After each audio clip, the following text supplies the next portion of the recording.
Hello students, welcome to EPG Pathshala. I am Sabah Khan and today we will be discussing about multiple dosage regimen in biopharmaceutics and pharmacokinetics. In multiple dosage regimen, we will be discussing about designing a dosage regimen, design of dosage regimen for multiple dosing, principle of superposition, repetitive IV injection, missed dose, intermittent IV infusion, and in the end we will be discussing about assessment of bioavailability in multiple dosage regimen and assessment of bioequivalence in multiple dosage regimen. Let's first understand what is dosage regimen. Dosage regimen is defined as the manner in which a drug is taken or administered. A single dose may provide an effective treatment as in case of drugs like analgesics and antiemetics. But as far as the treatment of chronic ailment is concerned, drug administration in a single dose causes the drug plasma level to first rise above and thereafter to fall below the minimum effective concentration. Minimum effective concentration is also called as MEC. So this will result in a decline of therapeutic effect which is sometimes lesser than the duration of illness. So such drugs may include antibacterial, hypoglycemics, cardiotonics, anticonvulsants, antihypertensive hormones and others.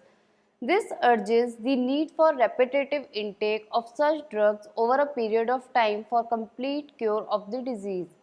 So, the multiple dosage regimen achieves appropriate frequency of the drug and it also ensures maintenance of drug concentration in plasma or at the site of action to be above MEC but below MTC. What is MTC?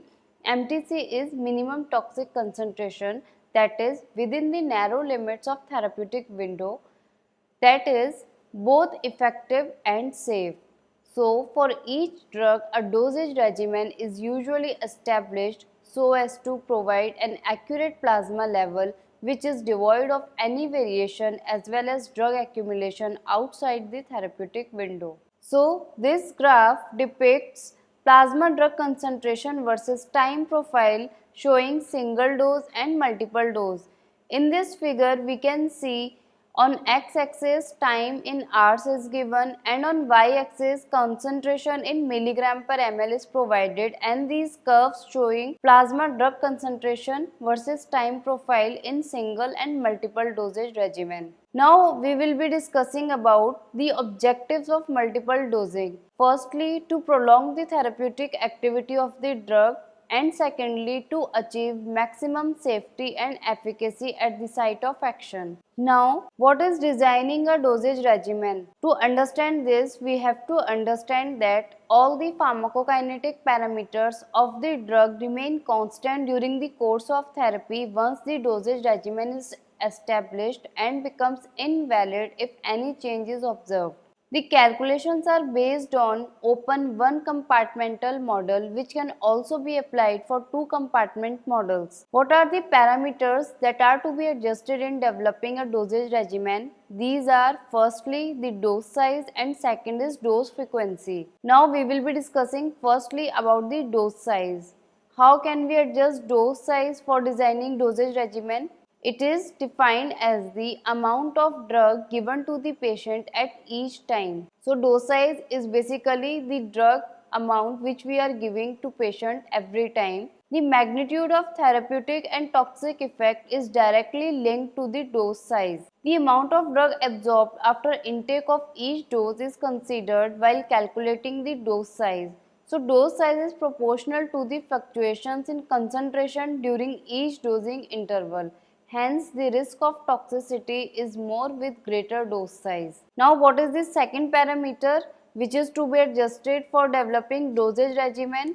Second is dosing frequency. In dosing frequency is defined as the time interval between the doses, that is inverse of dosing frequency is dosing interval which is represented by tau. Dosing interval is estimated from the half-life of the drug. When dose interval is increased with no change in dose size, then C minimum, C max and C average decreases, but when the dosing interval is decreased, then the drug accumulates in the body and it causes toxicity. In the figure, it is showing the influence of dose size on plasma concentration time profile after oral administration of drug at fixed time intervals. So we can see MSC and MEC, and we can also see that larger fluctuation shows therapeutic response but greater risk of toxicity. In middle, it is optimum dose size and it will give a good therapeutic response. And what happens when the dose size is smaller? Then there is smaller fluctuation, but then there is also poor therapeutic response. In the next curve,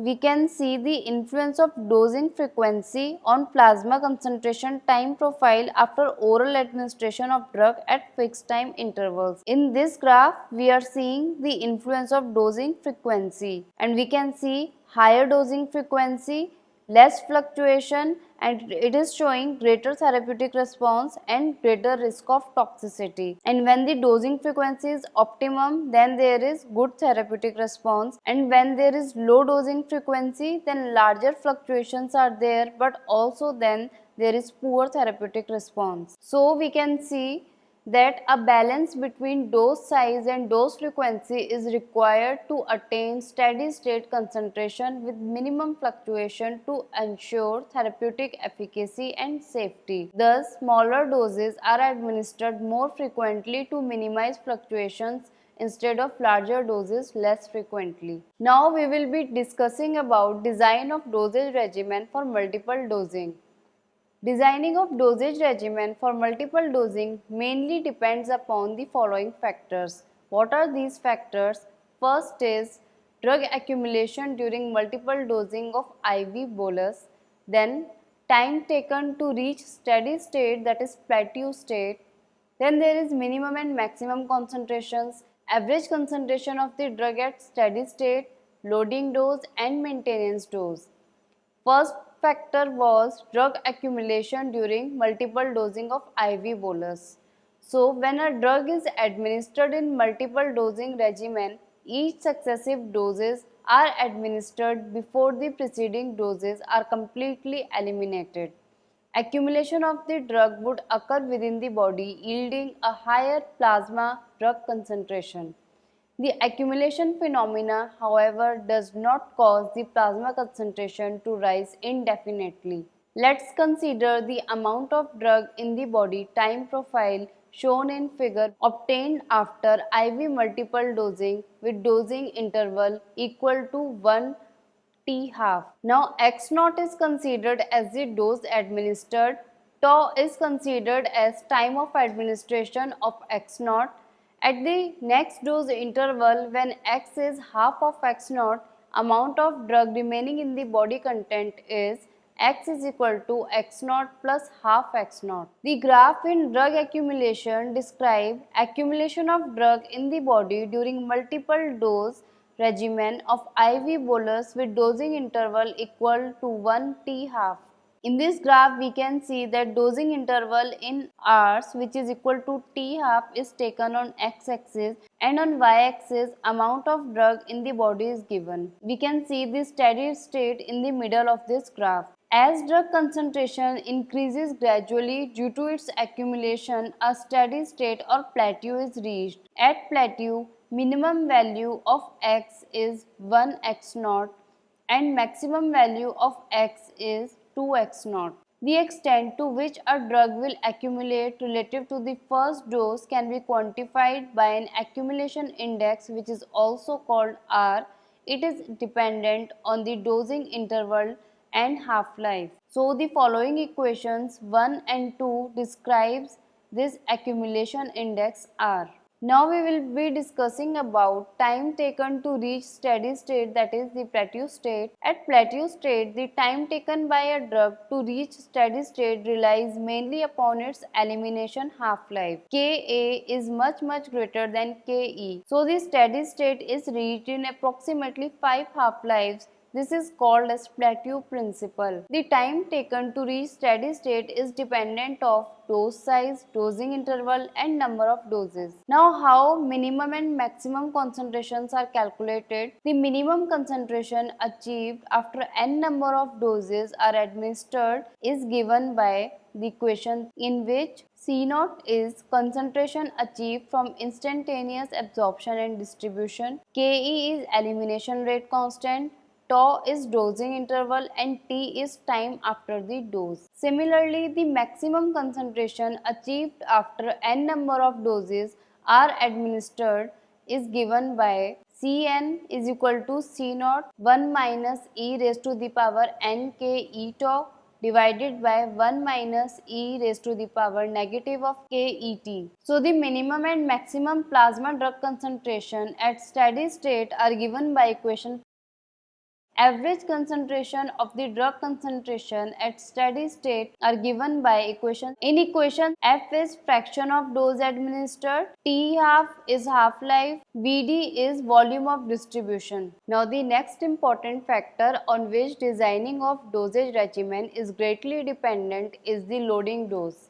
What is loading dose? It is the dose that provide an effective concentration in the plasma instantaneously. The main objective of the loading dose is to achieve the desired therapeutic concentration as quickly as possible. A drug dose does not show therapeutic activity unless it reaches the desired steady state. It takes about 5 half-lives to reach steady state.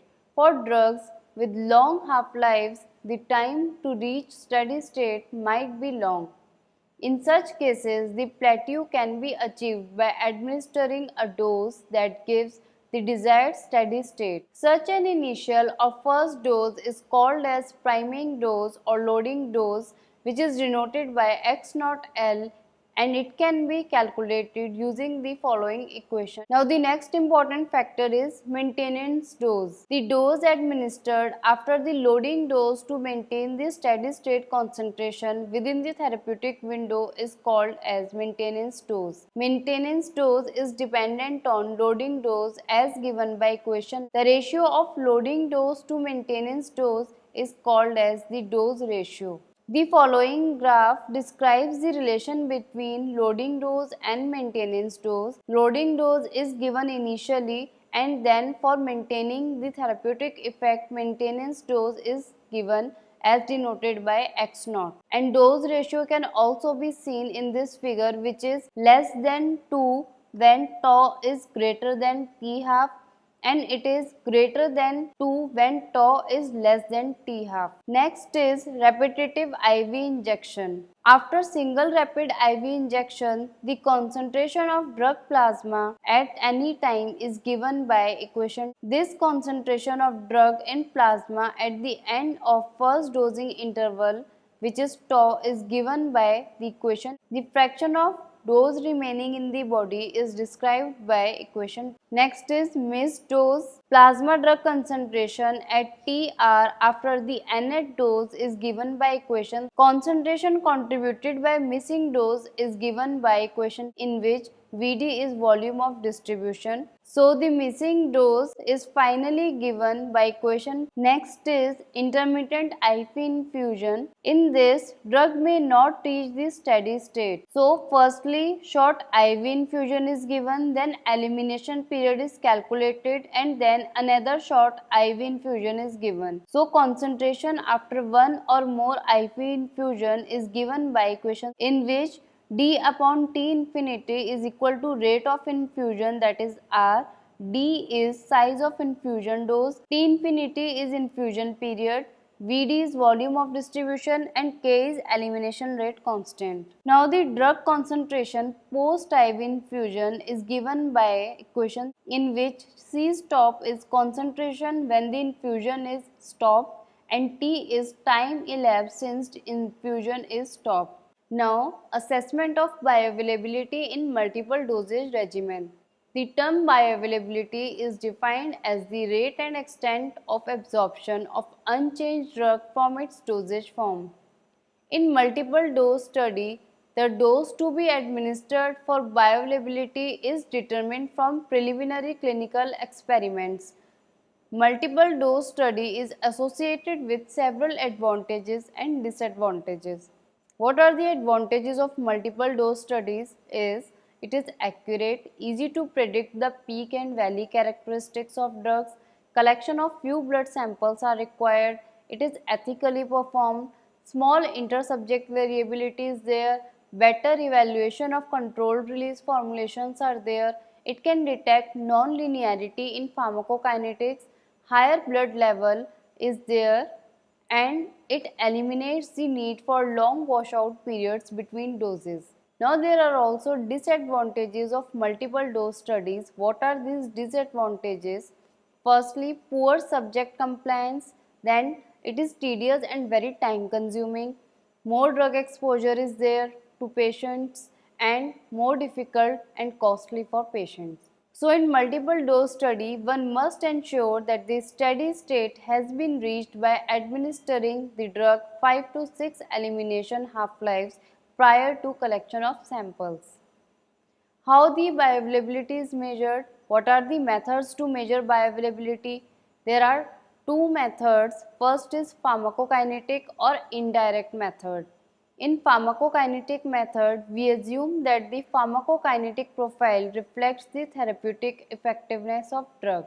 In this, we perform plasma level time studies and urinary excretion studies. Second method is pharmacodynamic or direct method. This method involves direct measurement of drug effect on a pathophysiological process as a function of time. There are two methods in pharmacodynamic method. First is by measuring acute pharmacological response and second is by measuring therapeutic response. So how these plasma level time studies are performed? Though the determination of drug plasma concentration is very difficult, but it is the most reliable method in comparison to urine data evaluation method. This method, that is plasma concentration method, is based on the assumption that two dosage forms exhibit plasma level time profiles superimposable to each other in a group of subjects. It should result in identical therapeutic activity.